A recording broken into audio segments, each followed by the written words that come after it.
income tax payable up to income of 12 lakh rupees. देश की सिर्फ 1.6% जनता लगभग 30% टैक्स का बर्डन उठा रही है।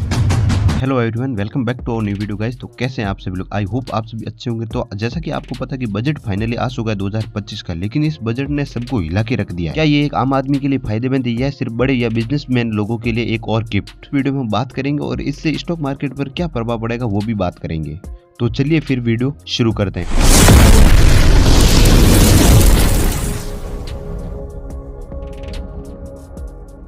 आज हम बात करेंगे फर्स्ट बजट 2025 का सबसे shocking point, second negative impact on common people, third stock market पर क्या असर होगा, फोर्थ इन्वेस्टर और ट्रेडर पर क्या करें, और 5 गवर्नमेंट का इसके पीछे क्या राज है। वीडियो को एंड तक जरूर देखें और चैनल पर नए तो चैनल को सब्सक्राइब जरूर कर लें। तो अब हम बात करते हैं कि बजट 2025 के सबसे बड़े बड़े अनाउंसमेंट कौन कौन से। पहले हम जान लेते कि गवर्नमेंट ने इस साल बजट में क्या क्या मंजूर चेंजेस किए हैं, आम आदमी की सीधा जेब पर इम्पैक्ट डालेगी।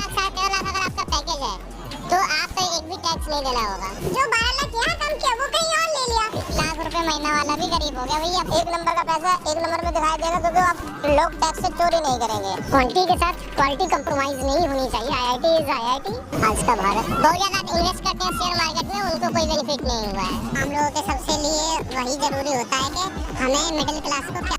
First income tax slab changes, middle class के लिए नए tax rate. Second GST hike, daily use item और इसेंशियल गुड्स महंगे। और थर्ड सब्सिडी कट, फार्मर्स और स्टूडेंट और स्मॉल बिजनेसमैन की दिक्कत बढ़ेगी। और फोर्थ फिस्कल डिपेक्ट ज्यादा, इन्फ्लेशन और महंगाई बढ़ सकती है। और फिफ्थ कॉर्पोरेट टैक्स बेनिफिट, बड़े बिजनेसमैन को ही फायदा मिलेगा। अब हम बात करते हैं नेगेटिव इंपैक्ट ऑन इकोनॉमी की, इसका इकोनॉमी पर क्या प्रभाव पड़ेगा। फर्स्ट हम बात करते हैं इन्फ्लेशन स्पाइक की, महंगाई बढ़ेगी, खाने पीने की चीजें और फ्यूल बहुत ही महंगा होगा। और सेकंड मिडिल क्लास पर लोड, टैक्स ज्यादा लगेगा और सेविंग कम होगी। Third job market danger, automation बढ़ेगा और नौकरियां कम होगी। और फोर्थ रुपए वीकनेस, डॉलर के मुकाबले रुपए और गिर सकता है, ताकि बड़े बिजनेसमैन को फायदा होगा और स्मॉल बिजनेसमैन को नुकसान। इस बजट में मिडिल क्लास को डायरेक्ट हिट मिली है, लेकिन कॉर्पोरेट को नए फायदे दिए गए हैं। आज बजट पास हुआ, पेश हुआ, उसमें आप देखिए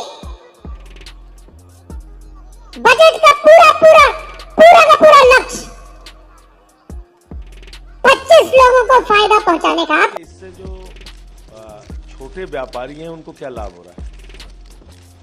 उनके 12 लाख के आमदनी पर तो आपने कोई टैक्स की राहत दी नहीं। बात करते हैं कि इस बजट का स्टॉक मार्केट पर क्या इम्पैक्ट पड़ेगा। बजट आने के बाद जो हमें इम्पैक्ट देखने को मिला है उसके बारे में हम बात करते हैं। आईटी, फार्मा और टेक कंपनी बहुत ही बेनिफिट में और उसके शेयर प्राइस अप जा रहे हैं। आने के बाद जो नुकसान में कंपनियां गई हैं वो है एफएमजीसी, बैंकिंग और स्मॉल बिजनेसमैन वाले स्टॉक डाउन हुए हैं। आने के बाद स्टॉक मार्केट की 3 से 6 महीने तक इसका वॉलेटिलिटी पर बहुत ही बड़ा इम्पैक्ट पड़ा। स्टॉक मार्केट में 3 से 6 महीने तक की अनसर्टेनिटी रहेगी। यदि अगर आप शॉर्ट टर्म के ट्रेडर हैं तो संभल के, मार्केट में अभी बहुत ही वॉलेटिलिटी आने वाली है। और अब हम बात करते हैं कि इन्वेस्टर और ट्रेडर क्या करें। अगर आप इन्वेस्टर हैं तो आपको एक स्मार्ट स्ट्रेटजी बनानी पड़ेगी, और स्मार्ट स्ट्रेटजी में आप ये कर सकते हैं। और first avoid high risk stock, जिसके अंदर ज्यादा फ्लक्चुएशन है उससे दूर रहें। और सेकंड गोल्ड और सिल्वर में इन्वेस्ट करें। और थर्ड है डिविडेंड स्टॉक प्रिपेयर करें जो लॉन्ग टर्म स्टेबल इनकम दे, ताकि फॉरेन के मार्केट को भी देखें और सिर्फ इंडिया के मार्केट पर भी डिपेंडेंट ना रहे। फिफ्थ है कि ट्रेडिंग में कॉशन रखें, क्योंकि शॉर्ट टर्म वॉलेटिलिटी में लॉस हो सकता है आपका। जो लॉन्ग टर्म इन्वेस्टर है उनके लिए ये समय बाइंग की अपॉर्चुनिटी बहुत ही अच्छी हो सकती है, लेकिन ट्रेडर जरा आप संभल के चलना। अब हम बात करते हैं क्या ये बजट सच में देश के लिए फायदेमंद है या सिर्फ एक पॉलिटिक्स स्ट्रेटजी है। तो फर्स्ट हमारा क्वेश्चन ये है कि सिर्फ बड़े और इंडस्ट्रियल बेनिफिट के लिए पॉलिसी क्यों है। और सेकंड क्वेश्चन हमारा सरकार से ये है कि टैक्स बर्डन सिर्फ मिडिल क्लास पर ही क्यों। आप बजट को बड़े ध्यान से देखोगे और बड़े ध्यान से पढ़ोगे तो आपको लगेगा कि आम आदमी के लिए ये बहुत कम सोचा गया है इसके अंदर। तो दोस्तों इस बजट के बारे में आपका क्या कहना है? मुझे तो कुछ खास इसके अंदर लगा नहीं। बजट के ऊपर आपकी क्या राय है वो हमें कमेंट सेक्शन में जरूर बताएं। मैं मिलता हूँ आपको किसी ऐसे नेक्स्ट वीडियो में, तब तक के लिए बाय बाय, टेक केयर।